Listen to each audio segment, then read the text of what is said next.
We're still okay. We're just waiting for the technician to do some switching. It's still fine. Okay.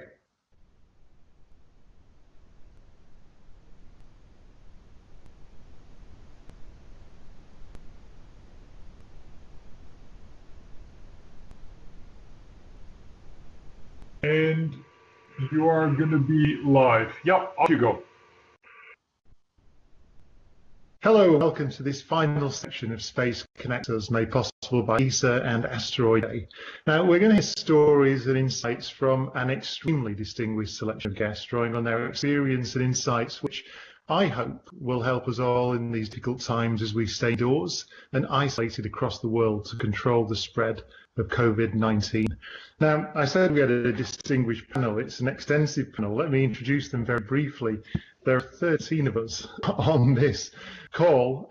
So we have Alison Pill, co-starring alongside Patrick Stewart in Star Trek Picard, and also Debs by Alex Garland, and she's also been in a vast array of Broadway shows. We have Angelique Kidjo, 3 times Grammy Award winner, 13 albums, the recipient of the prestigious 2015 Crystal Award given by the World Economic Forum in Davos, and the 2016 Amnesty International Ambassador of Conscience Award. We have Anusha Ansari, CEO of the X Prize Foundation, which runs competitions to solve humanity's greatest challenges, and she spent 11 days in space aboard the International Space Station in 2006. We have Beth Healy, an E-sponsored medical doctor at the Concordia Station, Antarctica, and she specialises in understanding how humans interact and perform living together in isolated conditions. Mayim Bialik, of course, you will know her for roles in Blossom and The Big Bang Theory, and she's also a PhD neuroscientist. We have Murad Osman, an artist best known for his ongoing Follow Me series of works. We have Nicole Stott, NASA astronaut with 104 days in space on the International Space Station and the Space Shuttle, a member of the final flight of the Space Shuttle Discovery. And she also painted the first watercolour in space, I'm told. We have Paulina Chavez, actor and musician, set to star in the Netflix series The Expanding Universe of Ashley Garcia, as Ashley Garcia, a 15-year-old robotics engineer and rocket scientist who lands a job with NASA. Tom Jones, scientist, author, pilot, veteran of 4 shuttle flights, spending over 53 days in space with 3 spacewalks. Doreen Pranariu, Asteroid Foundation Vice Chair, one of the founding members of the Association of Space Explorers, Chairman of the UN Committee on the Peaceful Uses of Outer Space, and he spent 8 days aboard the Salyut space station in 1981. Rusty Schweigert, aeronautical engineer, US Air Force fighter pilot and lunar module pilot of Apollo 9, also co-founder of the Association of Space Explorers, a co-founder of the B612 Foundation dedicated to protecting Earth from asteroid impacts. Tim Peake, ESA astronaut, who spent 185 days aboard the International Space Station with 1 spacewalk. And last but not least, Jan Warner, the Director General of the European Space Agency. So that's all we have time for now, but welcome all.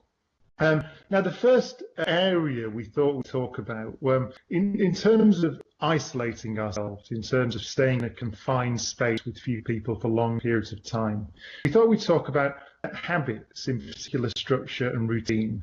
And I thought I'd go to Tim Peake first to talk about how that idea of structure and routine is used and is helpful on the International Space Station.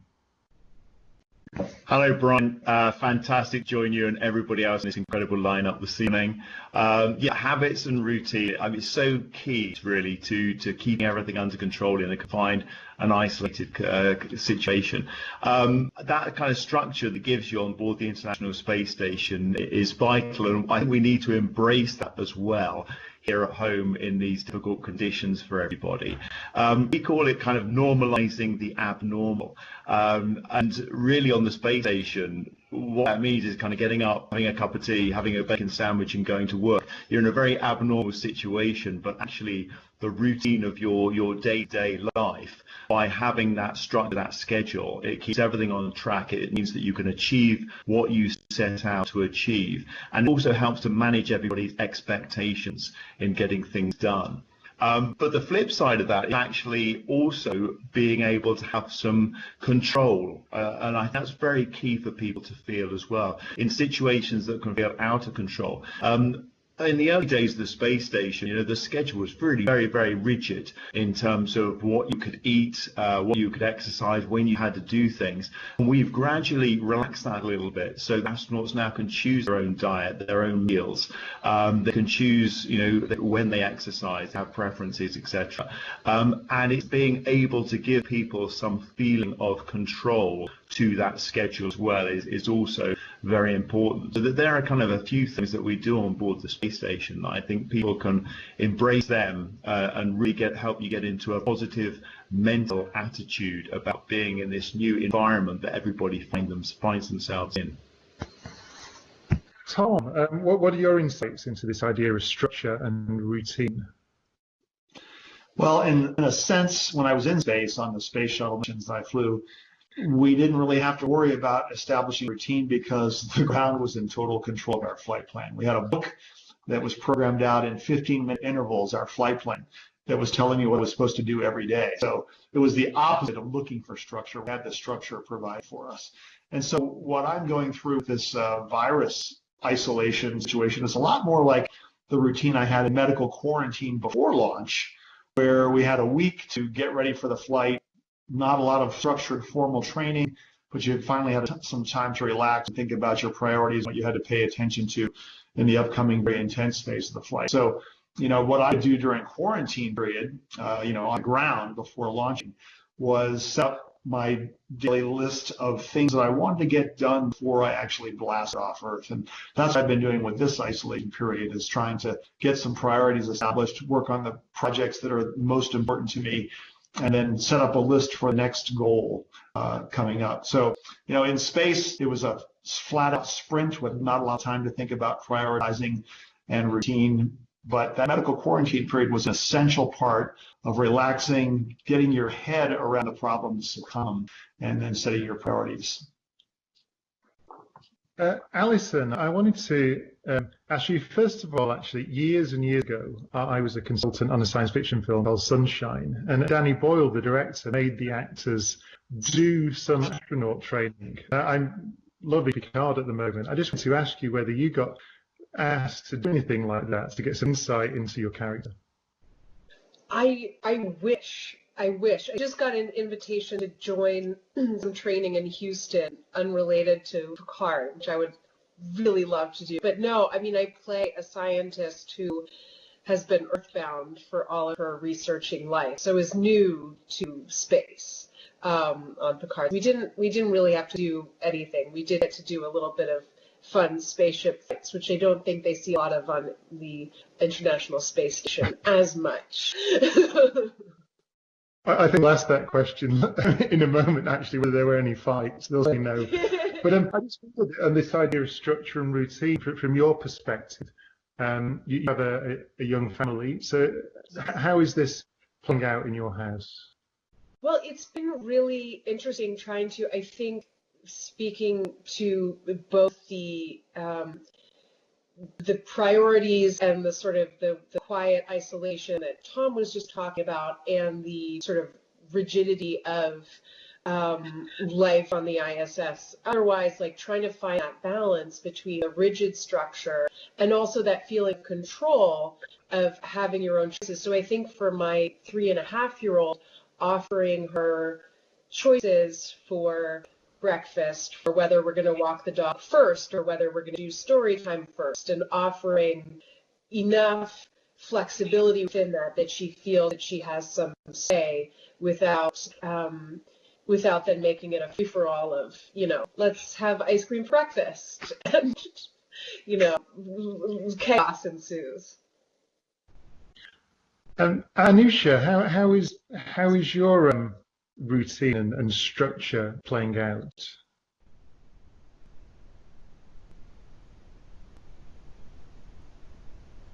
Is Anusha there? Or maybe I can pass that to Nicole. I'm here, Yeah. Oh, you're there. Oh, yeah. Sorry, I was muted. So for me, it was very interesting experience, not being a professional astronaut, having had the opportunity to go train and then join a mission.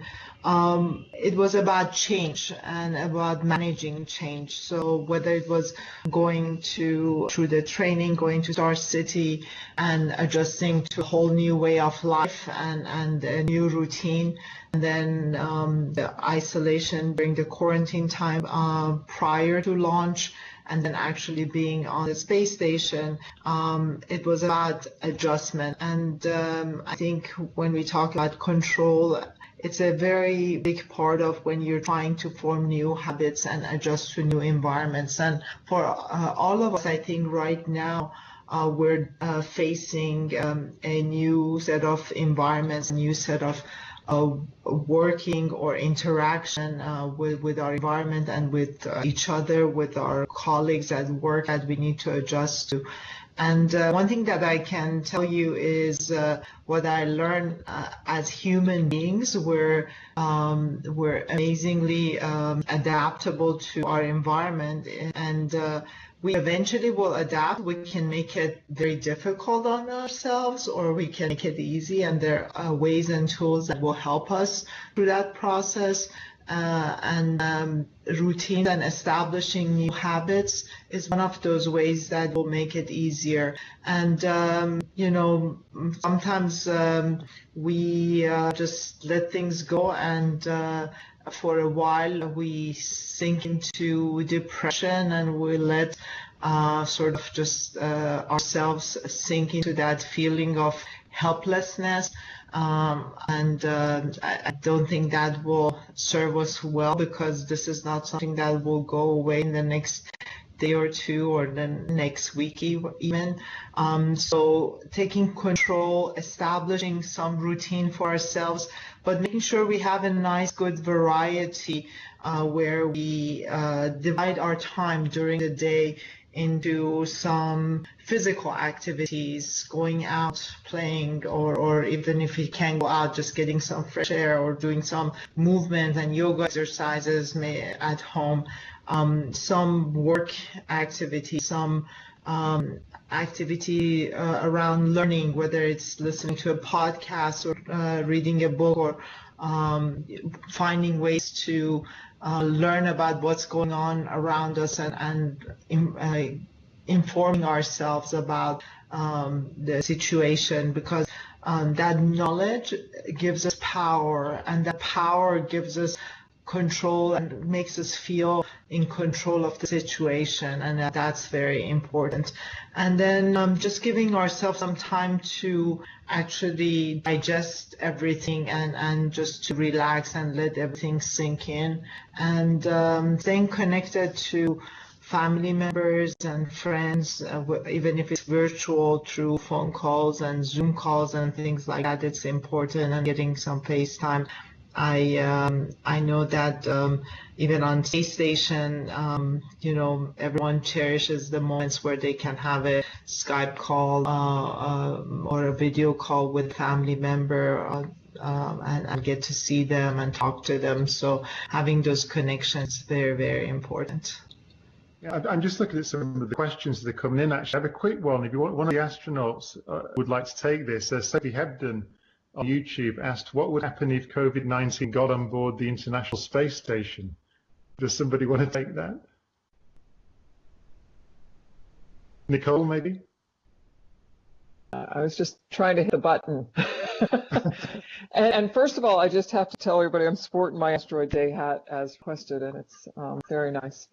Yeah, we on the space station right now, even before this, we're, prepared, I think, as best we can to deal with medical issues. And part of the reason we go into quarantine, like Tom was mentioning before flying, is we want to prevent as much as possible the opportunity for bringing something from Earth, to space this way.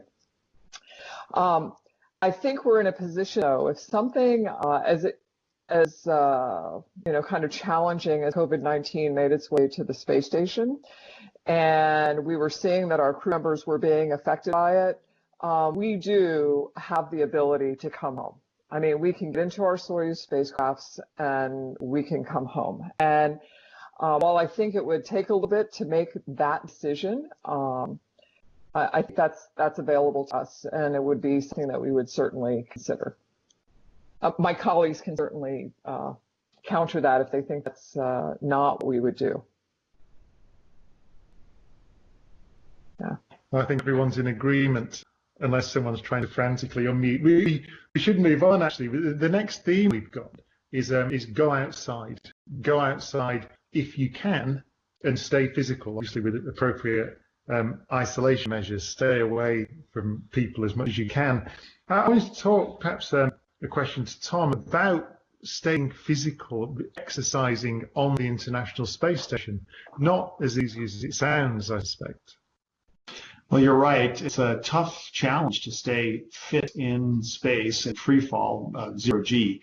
And so we've got to provide the crew members up there with a number of countermeasures to keep them fit and healthy. So to give them a cardio workout, we have an exercise bike, we have a treadmill so people can get long runs in. And they ask the crew members up there, like Nicole and like Tim, to run or work out on the bike, use the strength training machine for about 2 hours every day.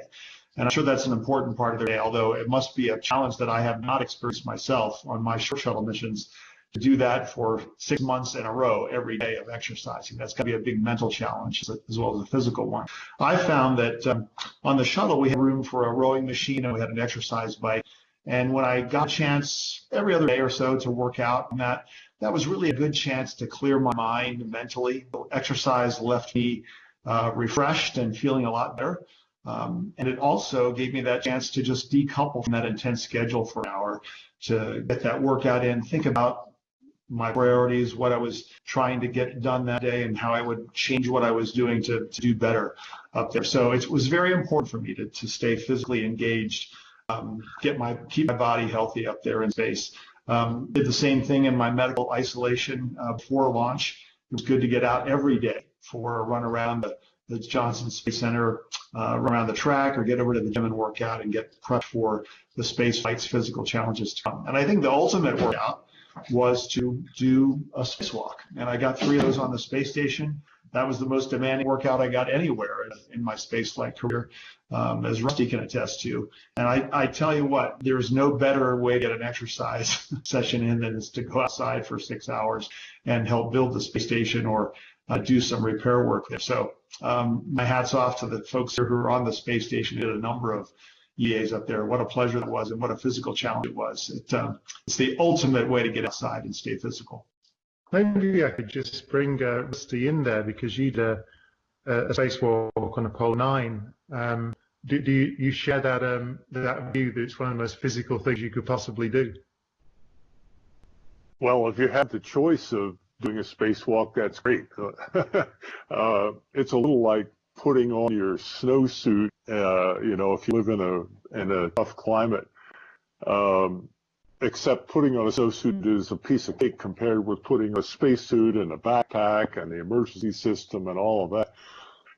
I'm still, as Tom said, it's great fun. There's nothing that's more fun than getting outside in space with that great view. Now, for people today who are wrapped up in isolation, maybe not isolation, but self-quarantine anyway, to get out is really important. I'm going out on my bike every day, trying to do it at the same time, although that's a little bit difficult. But each day I try to go a little bit further. And so I don't know how long this is going to last, but I may have some very long bike rides coming up toward the end of it, I'm afraid. I wanted to make a couple of comments earlier when Tim was going over things to keep yourself busy and all. I was thinking what people really want to do, though, in addition to setting up a routine, is you want to make sure you do something that is fun to do. Whether that's playing some kind of game or whatever, I don't know. Different people, different strokes. But and then the other thing for Allison and her daughter, if he's not listening, what's wrong with ice cream, for breakfast? I mean, come on. Alison, do you want to answer that? What is it part of your routine, your isolation routine, to feed ice cream to your daughter for breakfast? Well, I think ice cream for breakfast every so often. I just mean the sort of full full chaos that ensues if we say, we're not going to have our, trying to have that balance of like, yes, this is so exciting, we don't have school, and also saying we can't just let the inmates run the asylum. Because, although she is pretty good about eating broccoli and everything else. And I do agree with when Rusty's talking about adding something fun to the day, because maybe it is, ice cream for breakfast one day, or adding, we have family dance parties, which combines both the exercise and the fun bit, because it's all about, for us, it's been all about finding a balance between making sure we're all out of bed and brushing our teeth, because, we could stay in pajamas and not brush our teeth all day. Nobody will know. So to try and keep somewhat of a presence of societal pressure on ourselves. As well as I've been amazed at the virtual workouts that I've been doing. I'm actually I think much like Rusty, I'm going to leave this lockdown with better cardiovascular health than I've had in years. Mayim, what is the routine that you're practicing? Are you making sure you go outside? Are you making sure you exercise, keeping mentally fit? First of all, I just want to say how honored I am to get to hear all of these unbelievable people with experience far better than mine, I am certain. But obviously, I echo a lot of what has been said. I'm not an ice cream for breakfast kind of person. I'm just going to go on the record saying that. But I think that, obviously, as a person who's scientifically trained, I'm very aware of kind of our need for homeostasis and our need for, psychological presence. And my boys are 11 and 14, and my 14-year-old who is watching this live stream wants me to say that my policy is nap whenever. And I tend to be a person who does take a lot of naps, but I think that one thing that's important is also maintaining the notion of self-care.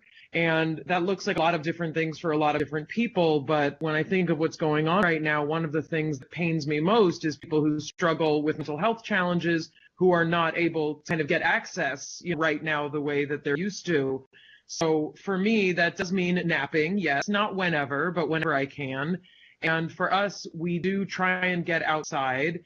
And we live in Los Angeles, we live in a canyon, and it's not very walking friendly, but we make it work because this is kind of what we're doing now.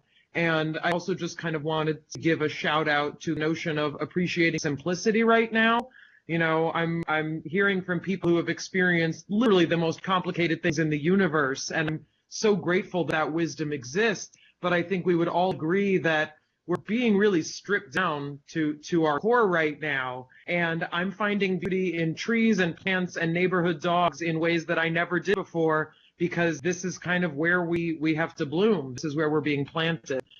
So again, I'm really honored to be here, and I'm really enjoying hearing what everybody else has to say.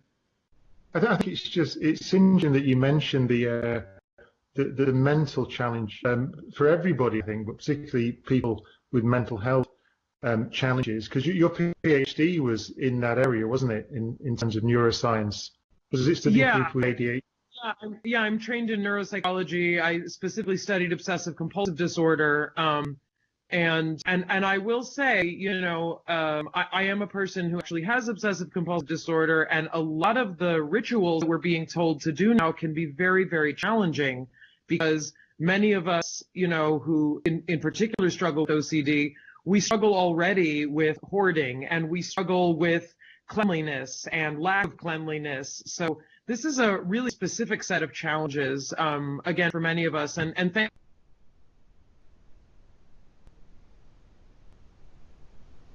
I think mine has just cut out there. I have a question actually from Charlotte, who is asked. It's a question for Tim actually, which is, but I put it to all the astronauts. Would you rather self-isolate at home or in space?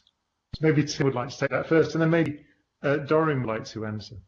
Yeah, Brian. Well, I bet none of the astronauts here would actually ever turn down a mission to space. But on a serious point, I'm very grateful right now that we're all able to get together as a family because it is unusual times. It's very difficult for everybody. And being able to, be part of that family environment, to help out my wife, to deal with the children and the homeschooling, the routine that you need to get into. It's going to be very difficult actually for the crew on board the space station separated from their families at this time. When you're living and working in space, you can get on with your job when you know that everything is fine at home and there are no problems, no issues. So they will naturally be very worried about their families and what's going on back down here on Earth. And they'll be actually wishing that they could be back with their families, helping out in that environment. But space, I think, is actually an easier environment in many ways to self-isolate because of that routine, the support structure you have, all around the world, the mission control centers that are keeping things going. I think it's actually much harder here at home, but it's much more important to be with family right now. Doreen, could I bring you in for the first? Yes. What's your broader thoughts on Brian, I have an experience on board the space station, and on board of a very small one. Salyut 6 was one module space station, and I lived there for 1 week. The space looked to me not to be so narrow as do you expect, but if you have the experience of International Space Station, of course, this looks huge. I didn't have the opportunity during my space flight to talk to my family. So the communication systems were in the beginning, and also there were a lot of restrictions communicating anywhere, anyhow, from the outer space. We had only 10 minutes of communication during that time when we passed over the territory of the Soviet Union at that time.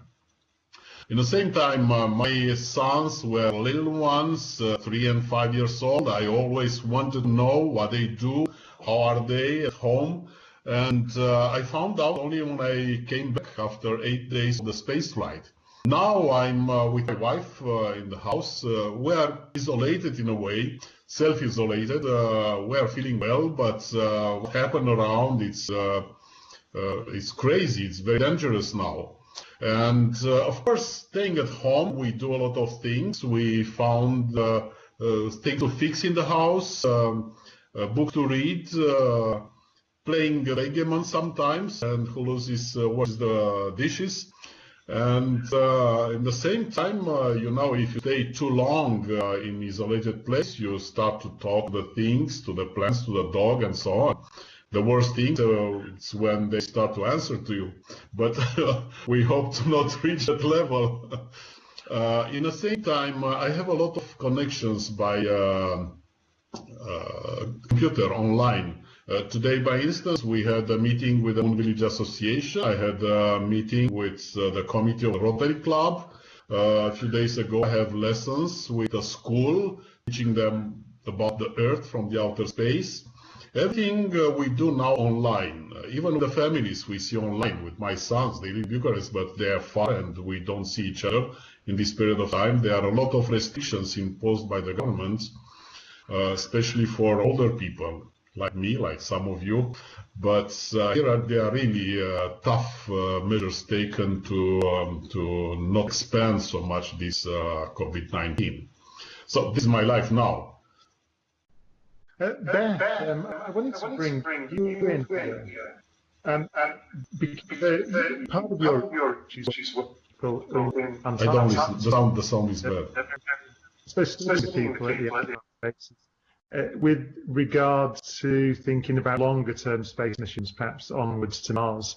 So how do you deal with these issues, and what are you trying to observe and learn from the long periods of isolation that small groups experience in the Antarctic? Actually, I may say that we have to have a schedule to know exactly what you have to do, when you have to do, establish your own schedule if it's not sent by a control center.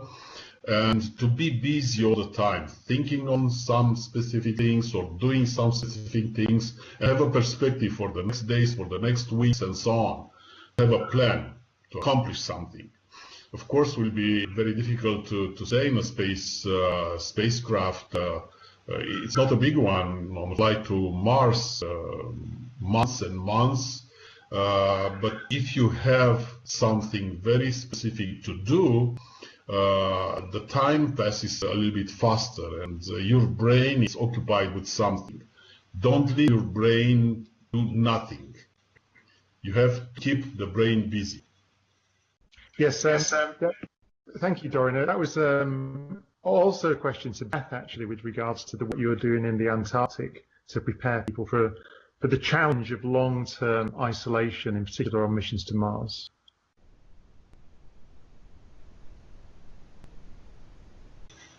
Somebody else or me? No, Beth. Beth. Ah, okay. Or maybe Beth isn't there. So we could move on. We've got we're about halfway through our allotted time, although I'm told we can have a bit more time. And the next section we wanted. Beth is still there, Brian. Beth is still there. Oh, Beth is still there, so maybe she's on mute. If Beth's there and you could unmute, perhaps you want to talk about that question of isolation in the Antarctic.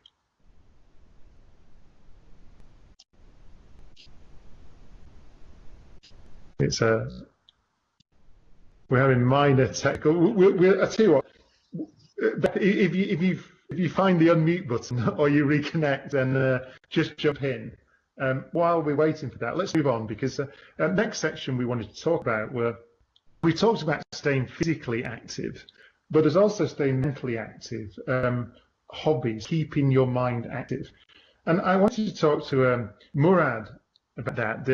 Your profession as an artist, photographer, I suppose also traveling around the world. So how are you dealing with this challenge of being isolated in your own home? Hi everyone. Hi Bren. Thanks for this amazing chat, and it's really great to hear all the stories which are going to help us, hopefully. Yeah, I mean, we throughout these years we've traveled a lot, and this past month, I would say, has been a bit strange for us because we are grounded. Our last trip was in the beginning of March, and then since then we're self-quarantining and staying at home in Moscow. So unfortunately, Russia and Moscow are not taking things as seriously as they should, but we are trying to be responsible, and we're trying to care. And we're not meeting our grandparents, we're not meeting out with our parents, so trying to maximize the quarantine that we imposed on ourselves. But having said that, there's just so many things you can do at home. Even, I mean, I'm not talking about content even, like, because we've created a lot of photos. Basically, our home is a plan of like a bathroom for us is like LA, bedroom is San Francisco. So we travel across our flat and use the props to create content. But as well, on another note, it's a great time for self-education, actually. We're trying to learn new languages. We're trying to learn new musical instruments. We do yoga. We spend more quality time together, actually, with my wife, even though we're 23 hours together throughout the travels. Now we're 24. We're trying to cope with that. It's fun, I'd say. But we're trying to ask most of our friends that are still on a travel schedule to cool their pace down and to self-quarantine and to be responsible, because it's really important. But it doesn't mean that you don't have any hobbies. Like, you can still explore a lot of things. There's many things you can do and learn even staying at home. Online helps. And on another note, I heard someone saying that it's a great time to reconnect with your family. Even online, like even just calling them, it's a really good opportunity to call with grandparents, to chat with them for hours, and to bring up topics that you never talked about. So it's a good time, I would say.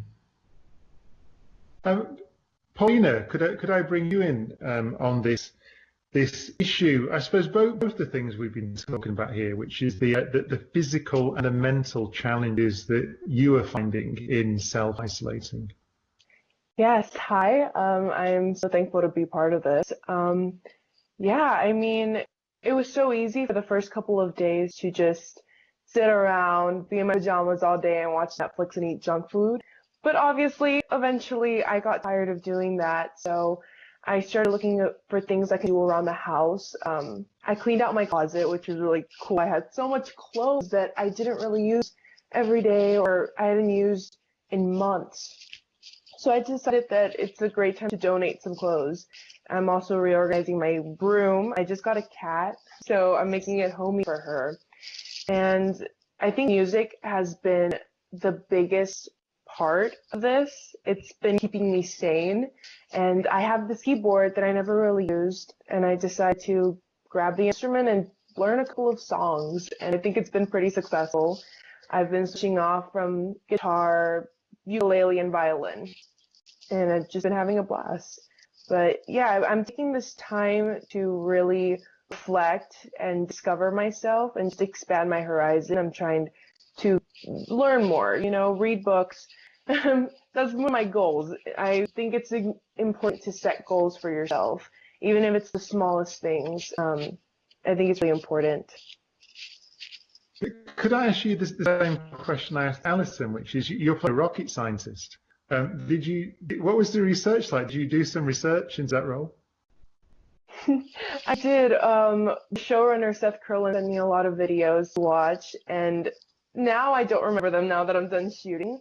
But oh my gosh, playing Ashley Garcia was such a fun adventure, and it was super cool. I got to work with amazing people. I got to work with a robot. It was amazing. I had a blast.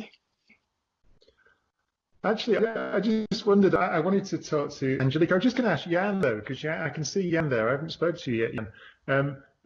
Just bringing you in on that point, Paulina said that she worked with robots, and it's just interesting, it's slightly off topic, but the balance between robotic exploration and human exploration, we're talking about the challenges, human challenges of isolation, long-term spaceflight, sending humans to Mars. What's your perspective on whether humans can deal with situations, I suppose, in a sense like the situation that we've all, untrained, been thrust into now, but for years we still need to do if they go on a mission to Mars? Okay, so Doran said already that he is talking to things, and sometimes the things are talking back. But this is not the way we should work with robots in space. I mean, robots and astronauts, they should not be in competition. We need robots to support astronauts and to save concerning Mars. This is not only a question of isolation to go to Mars. To go to Mars and back takes more than 2 years with today's technology. And this is not only a question of isolation. Think about after 1 week or 2 weeks, you get really health issues. That can happen. It can happen on Earth. It can happen during a flight. Or you get a technical problem, a severe technical problem. What to do? Apollo 13, only a couple of days and you are back. Mars, it takes 2 years. So therefore, I think we should not even dream at these days to go to Mars, and isolation is the smallest problem of that. So therefore, I believe this is still an area of robots today. I'm sure humans will go to Mars, but then we need better technologies, and this is the future. So therefore, isolation is not the main question for me for the trip to Mars. Thank you, Jan. I wanted to bring Angelique in now on this question, this broad question. We're talking about the challenges, the physical and mental challenges of the isolation that we've all been required to participate in. So, Angelique.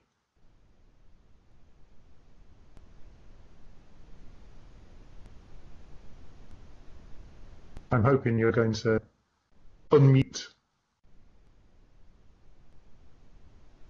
Well, I said, while we're waiting for Angelique, then I know Beth is now back and the technical issues are solved. If you remember that I'd asked Beth about the challenges that she is facing and the work she's doing in the Antarctic. So, Beth. Hello? Oh, is that Angelique? Or yeah. Beth? I don't know what's going on. Okay, go on then, Angelique. I was saying that isolation is, it depends on what we mean by isolation. I grew up in a family home of 20 people.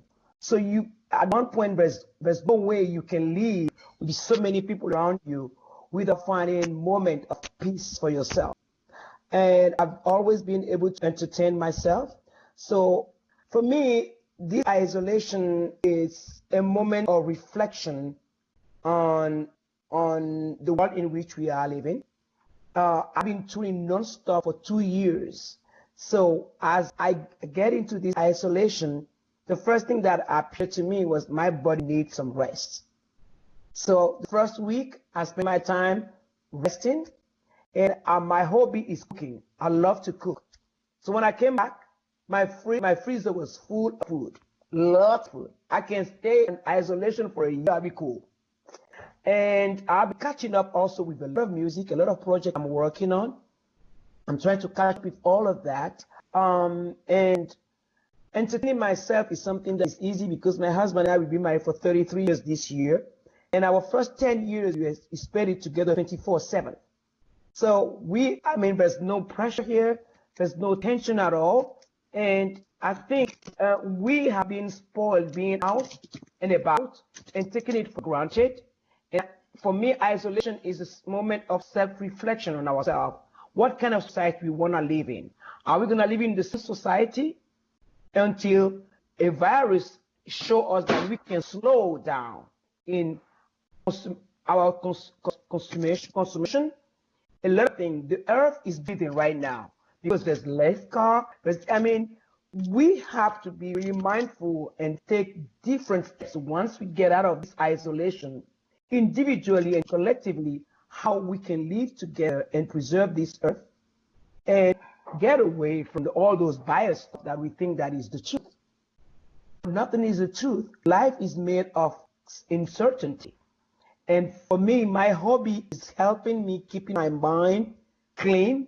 I just bake, like I did whole wheat bread, brioche. I did a lot of stuff because it keeps me also thinking about when I'm creating. Cooking is like writing a song for me. Have the right ingredient in the right amount. And that routine has helped me through hard time because I'm not touring anymore. The studio is down there. I have my garden. I can stay home, go get whatever I want, go to the studio and come back. We have to be really, really mindful of the privilege that we have and how we can live together out of space, in the space, on Earth, because we don't have two Earths, we only have one. But there's only one ecosystem. So if we take the coronavirus, for us to realize that what we are not using today in this isolation, we never needed it, let's get rid of it. Let's live through what we need and leave some time for the earth. I think that's very interesting, Angelique. I wanted to just ask Rusty, I know you talked many times, as have all the astronauts actually, perhaps you'd all like to comment on the perspective that spaceflight gives us. And Angelique's point that a severe crisis like this also certainly gives us perspective and gives us pause to think about our fragility and value. Perhaps that's a silver lining, if such a thing exists at the moment in this crisis. So could perhaps I ask Rusty, could you comment on that? Yeah, thanks, Brian, and thank you, Angelique. That was really a very, very interesting statement you made. Brian, picking up on that, this is one of the very few times when it's very clear to everybody on this planet that we're all one life form. I mean, our life form is being challenged by a little bug we can't even see. But it is so insidious that it just spread through the whole community. And suddenly we're all confronted with the very same things. It's amazing how, when you sort of stand back and think about it, if you think of life as a uniform thing around the planet, then yeah, we, the life form, have gotten a virus. But we're a bunch of individuals, and we're used to being individuals. And this is kind of a shock to find that we're really, in a sense, all one, and we're all wrestling with this silly little bug. But it's the thing that's beautiful about it is that it's so fast. We may be doing the same thing when it comes to climate, for example. but it moves so slowly, and we each have our own little thing that we don't realize, that we're all in it. But this thing has suddenly, with a big exclamation point, said, here we are. There were a few deniers. Yeah. There's always a few deniers. But the fact of the matter is that we're all, I look at the screen here, all these people, one may get out and do bicycling, another may go out and do some kayaking, et cetera, et cetera. But we are all one life form, and this is a really interesting moment in time when suddenly everybody on the whole damn planet has realized it. So it's kind of fun. Anusha, you wanted to comment on that point. Sure. So building on what Angelique and Rusty talked about, when 9/11 happened, even though it was a tragedy that the whole world took note of, somehow the bulk of the tragedy was something that the United States felt the biggest impact, and it sort of changed the world, but changed the world in a way that people became aware of borders and isolating their borders and protecting borders. I think what happened with COVID-19, the opposite happened. All of a sudden, we realized that no matter what we do, no matter how tall the walls we build, or no matter how thick the lines on the maps are when we draw them, there are certain things that go beyond these walls and borders we build, and that we are ultimately all connected together to each other and to our environment. And it's important for us to realize. I think COVID-19, unfortunately, was the way we've learned this lesson and has united the entire world in a way that we've never realized before, maybe in the recent history. And everything we see on the news, yes, we see about our own community, but we also see the map of the world and how the disease has spread, or we get excited about the fact that there are no new cases reported in China because we feel like, okay, that's going to translate to eventually in a few weeks, maybe we'll see the same thing happen in US. We try to learn lessons from the other parts of the world. So it has united us. So I see that as a silver lining. And also the fact that it has brought us back to looking at science as a base for making decisions and trying to combat problems. I think those were two big silver linings. But one thing that I want to also share as an experience that I had on the space station, and I think a lot of astronauts share that with us, is the fact that even though we were when we're in space, on space station, we are in a way isolated. We feel somehow as connected as ever to everyone on Earth. And I think for us, as we are sitting in our homes and self-distancing and isolating ourselves from the rest of the community, that we should remember that. And I have this routine of myself that I practiced even before this, is I love to look at the night skies. And when I look up, I know that, this beautiful universe, beautiful sky that surrounds us, surrounds every one of us and unites us, and that I am connected to all of them, and I am connected to this bigger universe, this mysterious universe that most probably has more life and beings out there than just us on this planet. And just keeping that bigger picture in mind and feeling that you are connected to something bigger, I think it gives hope to everyone. More than anything else, I think people right now, they need hope. They need to stay positive, and they need to have some good positive reasons to get through the difficulties of every day. But people need we need to also remember, we're talking all of us here because we are privileged where we are. Absolutely. There are people that gonna die from this, that have no paycheck. We have a system, we have a society in place that discriminate so much.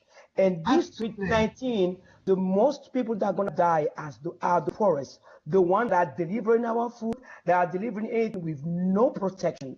And for me, it is really important for us to remind ourselves here that if we are able to do this, we also have to be acting, not only talking, to make sure that the society that we live in never leave anyone behind, that a human being is not a matter of color, that COVID-19 kills white, black, yellow, red, rich or poor.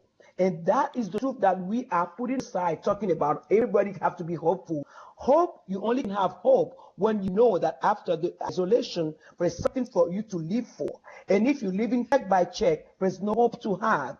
So we can go to the space, we are able to go to space, but we're not able to live together and to have a society that is funded on what is fair, equality, gender inequality. I mean, it's crazy. This COVID-19 is opening up all the flaws that we have, and yet we have not been able to address those in our form of arts or whatever we do. We need to be there for everybody. I 100% agree with you, and I think that's why I'm saying hopeful, not that you just sit there and passively be hopeful, but I think we spread hope through our actions, and what I hope that I can do in my own way in the work I do through XPRIZE, which we've launched our way of reacting to this, is to go out there and try to find the needs that exist out there in the communities that have the needs, that have the shortages in whatever supply, that have issues with not finding work afterwards, and trying to find solutions for them. Just talking about the problems won't solve them either. We need to come with solutions. Thank you. Jan, you had a point to make. Yes, so after what Rusty and Anusha was saying, I had the feeling that we should also have a different look, and this is there is some hope, there very positive hope, because it shows that this society understands now that the society has many different parts. So for instance, the doctors, the nurses, the people in the food store, the waste management people, all of these people suddenly are so important for us, for our daily lives, more than we believed before. So therefore it has a positive effect on our society, I believe. And there is another point, in Italy as well also in Germany, the people are going to their balconies and doing music as a message to help, to say to the people who are helping, thank you very much. I think this is something which is now really changing the society. It's a new part of culture. That means we are not only technicians. I'm an engineer, yes, but we see at this point that there is more than just technology, that there is also culture, and that music, for instance, now is able to give messages on an open street from balcony to the people. So therefore I think really positively, COVID-19 has, by all bad things of this tiny devil, it has some positive effect on our society. Beth, I think we find... Can you hear me? Woo! Yes, and Steve. So Beth, I think I want to pick up on those issues, but also go back to that question that I asked earlier, which I'm fascinated about, which is how your work in the Antarctic give you insight to what many people are feeling. Well, I guess one of the big things that I found in Antarctica, and it also is reflected by research, is one of the hardest periods was actually the third quarter of the Antarctic overwinter. So at the beginning, everyone's super motivated. You know, it's a little bit like sort of New Year's, making New Year's resolutions, and you all have these grand plans of all the things that you're going to do and learn during the overwinter period. But I think one of the key challenges is to keep that motivation going. And a few ways in which we tried to do that was, for example, putting dates in the diary, so planning for events which we were going to do during that third quarter period, which we know is sort of notoriously is the more challenging, and also to set ourselves goals as well in terms of what we were doing. So trying to make these like achievable goals that we can work towards, and that really helped keep our motivation during the winter period and get you through that more difficult period where you know, you're sort of halfway through the winter, you've got that far, but but it still feels like a very, very long way to go until the end of the overwinter period. And I think one of the big challenges with COVID, of course, is that we're not sure exactly how long we're going to be in isolation for, but I think it's important to sort of bear in mind that this is more likely to be a marathon rather than a sprint. And so by setting these goals, I think it can really help keep us motivated during that isolation period.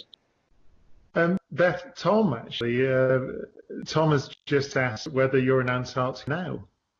Unfortunately not. So I'm actually working as an emergency medicine doctor during this crisis. So I just finished the night shift actually. So I'm pretty sleepy. So no, I'm back sort of on the front line, as it were, helping in emergency departments currently. Oh, really? Well, I should say on behalf of everyone that's watching, thank you. That must be a challenging job. From that, I really, what Jan said, I think it really has been reflected at work. You know, we've often talked about sort of space, Earth, and how we can use connectivity and satellite connectivity to help us during crisis. And I really have seen that sort of on the shop floor. You know, we're all sort of looking to see how disease is progressing. We're using all of these large data sets to let us know about certain different hotspots. I'm also using it in terms of training as well, because of course this is a new disease for all of us to be treating. We don't have an experience of it yet, and it's been really exciting to see how, as a physician, I'm able to access information, MOOCs, online learning platforms as well, from America, from Europe, and how we're able to share all of that data really quickly between each other to help us with the response and to be as effective as possible. And also in terms of community, you know, we see like outside of my emergency department currently here in Switzerland, and we've got the army outside helping us out, and we really do feel part of a big sort of international team with all of this effort. And that's also partly as well due to our community. You know, there's been a huge amount of support, not only sort of on a personal level from sort of friends offering to help out, but from a community as a whole as well.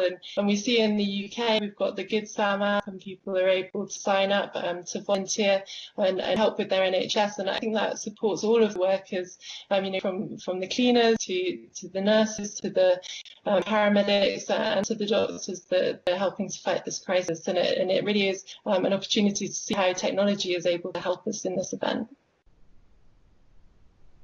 Well, thank you, Beth. We have a couple of themes that we wanted to cover before we've actually done our hour, but I'm told that we can have another half an hour on the satellite at most. Otherwise, we'll get shouted at. Now, there are two themes. One of them, which I think Rusty, you wanted to comment on initially, and then we can go it. By the way, to all of the 13 participants, if you want to jump in at any point, please do so.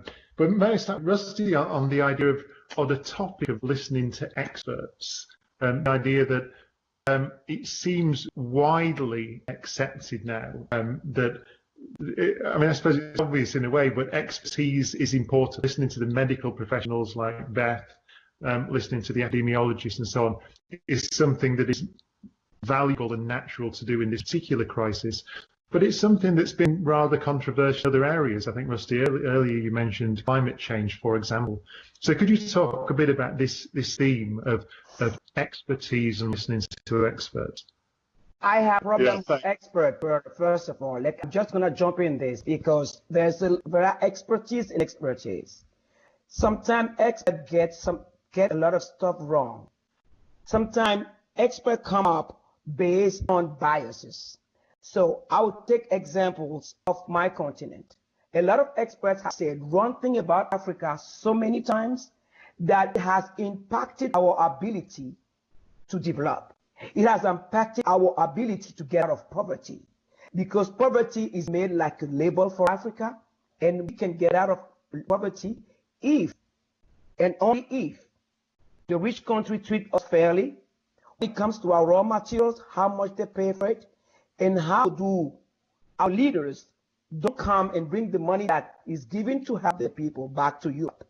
So we have experts all around that paid lots of money to say a lot of things and do a lot of study about Africa, and we haven't been out of poverty for the last 60 years. So for me, my expertise, I want to start talking about experts.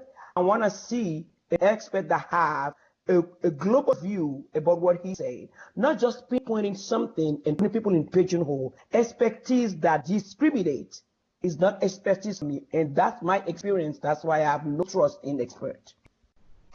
And I think it would be useful here to distinguish between what Angelique was just saying about experts and what I think your question was, and the issue that we were intending to talk about or comment on, and that is scientific understanding of what it is that's going on. So I totally agree with Angelique. People pose as experts who talk about things where there is no real scientific knowledge of natural law involved. That kind of expert, I think, is something for a different time. But the point here, especially in this COVID challenge that we're all facing, I was thinking about how do ordinary people on the street really get an understanding of this, and hoping things and wishing for things like everybody's going to be back to the economy by Easter or something like that. That's great, but that has nothing to do with the reality that we're facing. And I thought that the person on the street who plays baseball, or perhaps a person who plays what we call soccer, or most of the world calls football, if you're going to do a header, you know exactly where your head has got to be in order to do that successful header by watching that ball and its trajectory.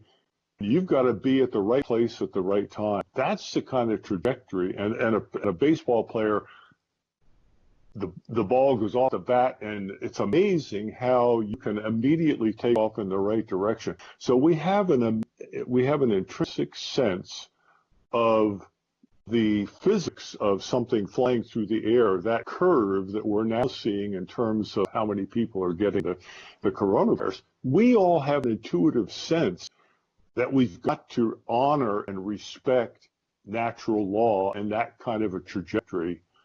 And wishful thinking is, in fact, something which can be dangerous. So I think most of us on this teleconference have a sense of natural law and science and the importance of empirical data and projecting forward and changing our behavior to be responsible based on that understanding and not just wishful thinking. And that's the main thought I wanted to comment on, rather than the expertise or people who call themselves experts on things. Jan, you had a comment. Yeah, so experts and their role. I see a total similarity between climate change and COVID-19, because you have to have 4 steps for both, and this is where also the experts come into the picture. First of all, you have to discover, you have to identify the issue. This was in climate change the case by looking to planet Venus. On Earth, planet Venus has a much stronger greenhouse effect than the Earth. And it was in China to understand that the illness of the people comes from a virus. So this is what I call the discovery or the identification of the issue. This is done by experts all the time. Second step is monitoring. This is what we are all doing right now with COVID-19 spreading across our tiny globe. And the same is with climate change, to monitor the effects. So both is important, the different symptoms of COVID-19 and the symptoms of climate change. The third aspect, and this is something where the experts should work more on, that is raising awareness. This is for COVID-19 because it touches ourselves. It's easy to raise awareness. People are shocked, are frightened, and so on. But in climate change, many of them say, this is not my issue. It's slow, and who cares if it's there or not. So, but raising awareness is, from my point of view, also a role of experts, not only of media, but also the experts should do something. And then the 4th step comes, and this is mitigation. As with COVID-19, where we are looking for vaccination, where we are looking also for some medicine, and the same with climate change, medicine for our planet. So I see some similarity between these different aspects. These are just two, but I believe really that we have to understand that experts should not just be in their home, at home, in isolation and work something out. They should also be helping to raise awareness to make public really aware of issues. Thank you, Jan. I have some questions. We've got a lot of questions coming in, actually. I'd like to ask Nicole initially a question from Casper Garnham, who asked about coming out of isolation. So you spent some time on the International Space Station. I'll throw this to Tim as well afterwards. But the question was, how do you feel when you come out of a long period of time in a confined space with just a few people? Is it a difficult transition to come back into wider society and normal life? Yeah, that's a really great question. I think for me, what I noticed was, in terms of coming in contact with a lot more people, was really just at the point, it was for a very short time where that seemed like, wow, this is a lot of people, was after landing and coming off the spacecraft, and you're a little wobbly and you're a bit overwhelmed, at least I was, by, oh my gosh, the air smells so good and there's clean, fresh air blowing past me and I smell grass and dirt and, all these things about nature that you just haven't experienced really for a long time. I mean, on the space station, at least, and shuttle, the natural smells that you really get are those of your crewmates. It's not really of, grass and dirt. So those are really, really cool things to experience again. And it was really just that immediacy of more people kind of in my face. But that quickly passed. And I think it was because even though we were isolated, 250 miles up on this mechanical life support system in space, the space station, first of all, I'll say it's really kind of ginormous. It's a huge place. It's like the interior volume of a large 6-bedroom house. So 6 crew members can go their separate ways and never see each other during the day if you want, or you can come, back together like we do throughout the day. But in that whole process, we're doing things like this. We're having video conferences with our family and friends. We're talking on the phone. We have email. When I was there, it wasn't live internet, so it was a lot of this, back and forth kind of exchange, but you were able to really effectively still communicate with the people that you loved, the people that, you're doing media stuff with, your ground control team. You had this connection that while it wasn't physical, you weren't in the same room with them, it was really very effective at keeping you in touch. And so that's why I think coming back, a little bit of the immediacy in the face, but overall I felt like I was still connected to the people, that I was now physically encountering again, if that makes sense. Thank you, Nicole. Yeah, and at 185 days on the space station, same question to you. What were challenges when you returned? Really, as Nicole said there, actually the rehabilitation and readapting to life back on Earth was really very rapid. We're now doing direct returns, so an aircraft picks us up straight from Kazakhstan from the landing site. Within 12 hours, I was back in Cologne and surrounded by my family. My boy came and woke me up the following morning, jumped on the bed, and Daddy's home. And you just get straight back into normal routine and normal life. And for all the things Nicole said there about the fact that we're so well connected on board the space station, I think that really helps with that readaptation to life back here on Earth. But picking up on a point that Angelique made, actually, I think this is going to be very, very different, actually, from mission to space. I think people are going to come out of this isolation period, and it will change them, and I think it should change us, and we need to hang on to the lessons that we are learning. Everybody's been commenting on this whole forum, the lessons about respecting individuals, respecting people for who they are, for what they are, for the jobs they do, for keeping society going. Not just all about running at 120% for the economy, thinking about the big picture. And as Jan was making the points about the similarities between COVID-19 and climate change, and Rusty had made a point as well about this is a virus that's just wham right. Really, the only other thing that could wipe out humanity faster than a pandemic is really a big old asteroid coming along. And let's hope that we're not going to have one of those. So really, I think we actually, when we're coming out of this isolation period, and we will come out of it, we will get through it. And it's important, I think, for everybody to be thinking about what they're doing now and capturing these lessons, about spending time with family, about thinking about what's important, about minimizing our impact on the planet. We don't need to go shopping for all things that we really don't need. So I think that this period of isolation, we should hang on to the lessons. Very different from space. When you get back from space, you just want to get straight back on to life as usual. I don't think we should go back to life as usual completely when we come out of this. Brian, I think just a comment on Tim's point there. To me, it's kind of fun, totally unknown, but I think it's kind of fun to, if you project ahead that we're going to be the way we are right now for months, let's say, we're not going to go back to normal. We're going to end up living a new normal, and it's not immediately clear what that new component of it's going to be, but it's going to be a new normal. And that's sort of challenging to think about. Maybe we can shape it a little bit. We'll certainly be ready to try and shape it, but that's a fun thing to think about in a way.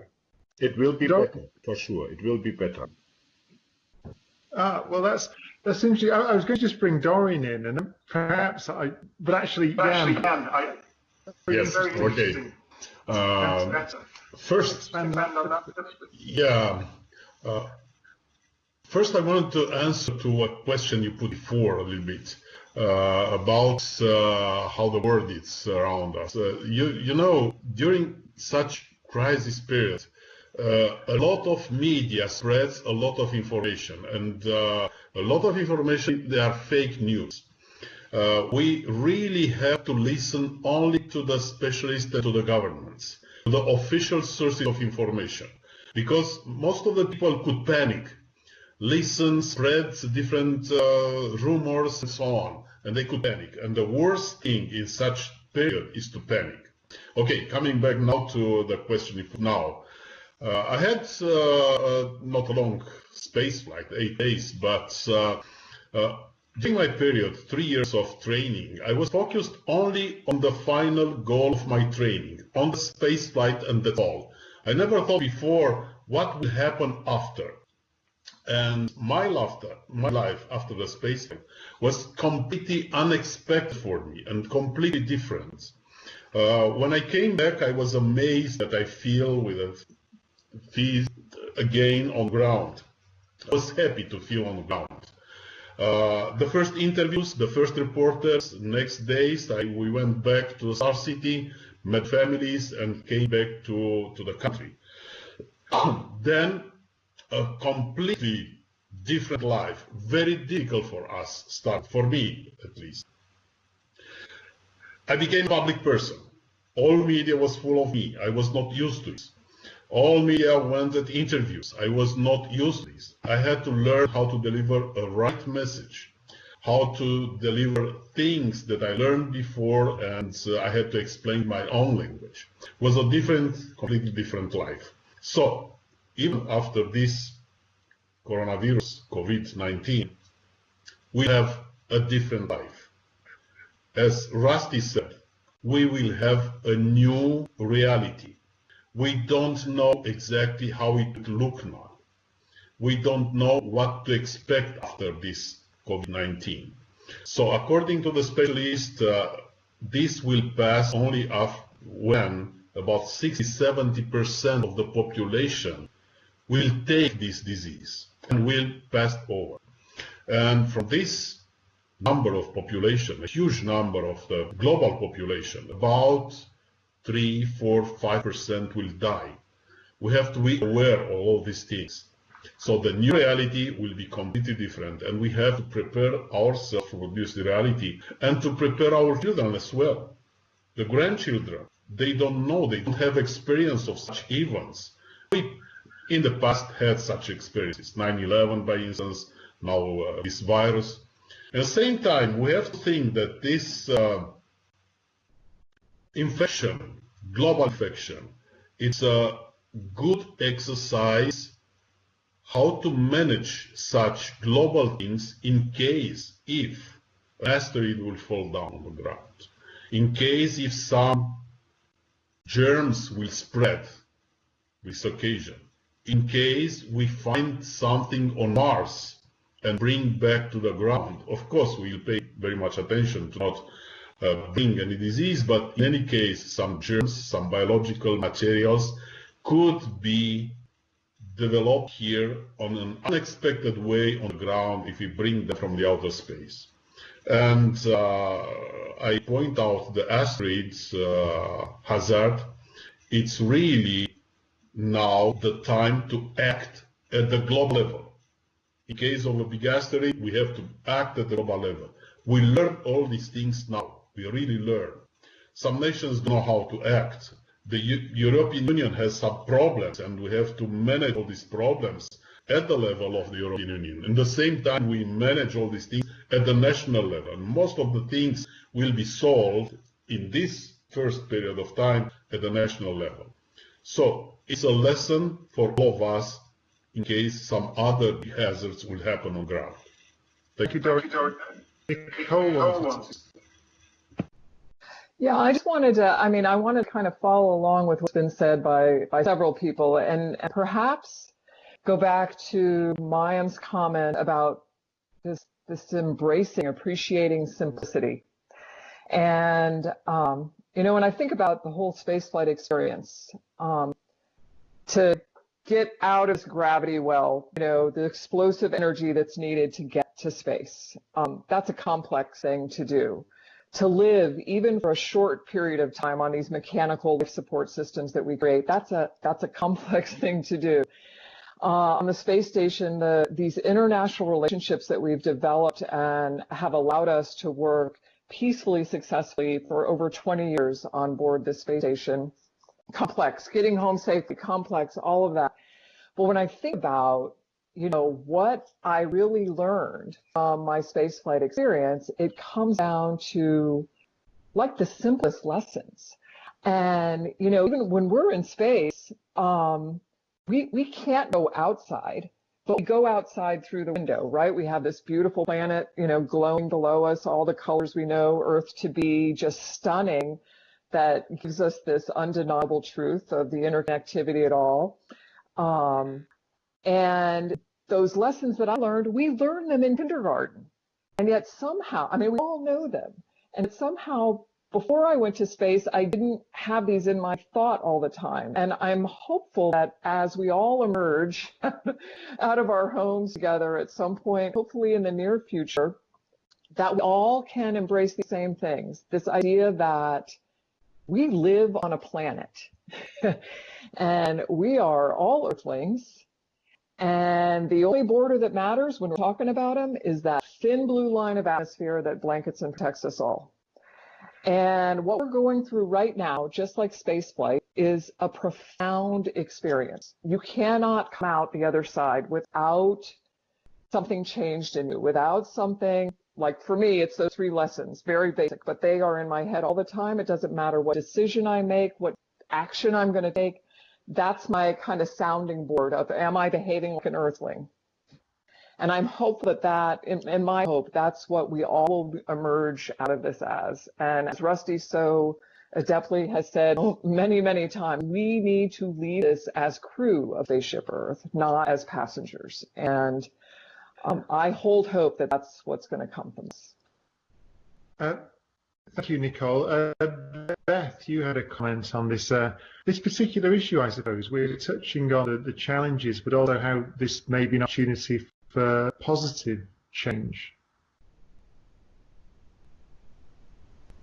I think positive change is already, as we're speaking about it, we already know that whatever can come, if we survive the isolation, there's no other way to go forward than being positive and trying to find solutions and working together. This COVID-19, what it's showing us is that not one human being on this planet can live in a silo. We all need one another. My father always used to say 2 brains works better than 1 brain.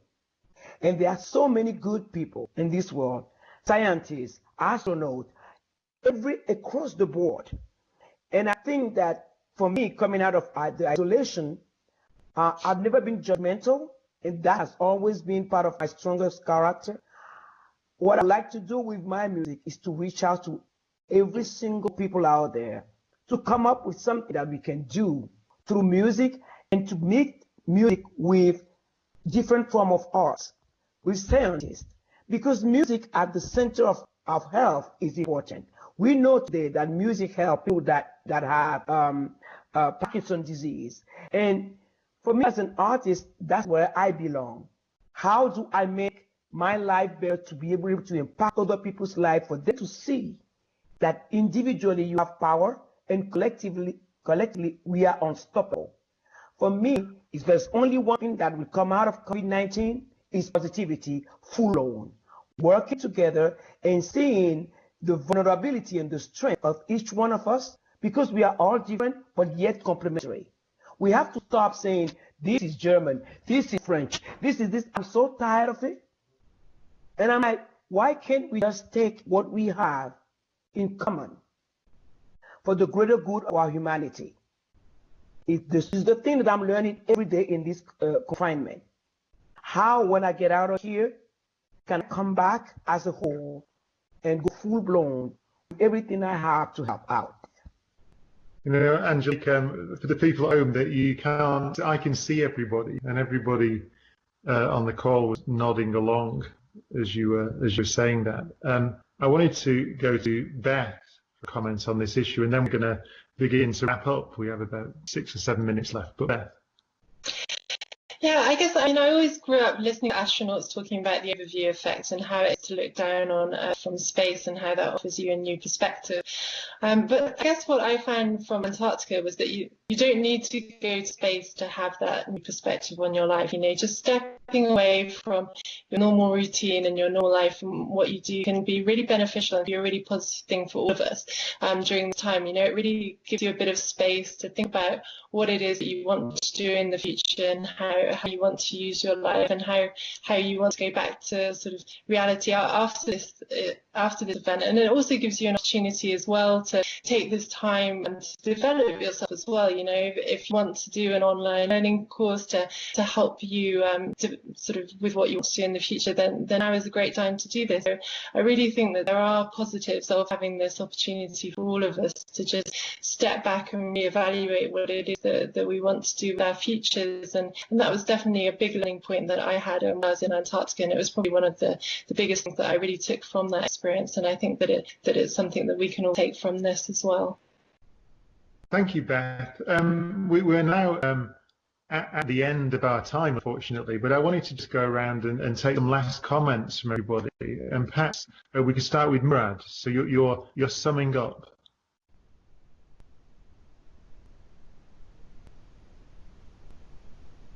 I think Murad's still here. Well, perhaps Doreen then, and we'll wait to see Murad. Oh, Murad's here now. Hi, everyone. So to sum up everything, I think we have to stay positive and to find, if we're talking about the hobbies section that we discussed before, to find the hidden passions that you had before and that you should explore during this self-quarantine time. And hopefully when it ends, we all can be better. So stay positive. Thank you, Murad. Doreen. Yes, right. I'm on the same opinion. We have to be positive, to think positive, because the situation could be much worse. We are, in a way, fortunate that we don't have the disease. We can stay at home. We can listen to the specialists and act in a proper way. So, think positively. Jan. Yes, so for me, also from space, we know that astronauts always say something about the Earth, the fragility and all of this, but they also say it's borderless. There is no border on Earth. So for me, the message is we should recognize the fragility and the beauty of the Earth and, of course, also of humankind and life on Earth. Thank you, Jan. Is Mayim here? Or is Mayim may have gone. What about Rusty?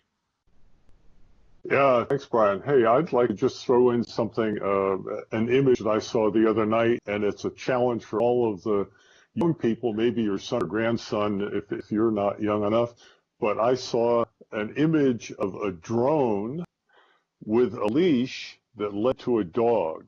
And the guy was taking his dog for a walk using his drone.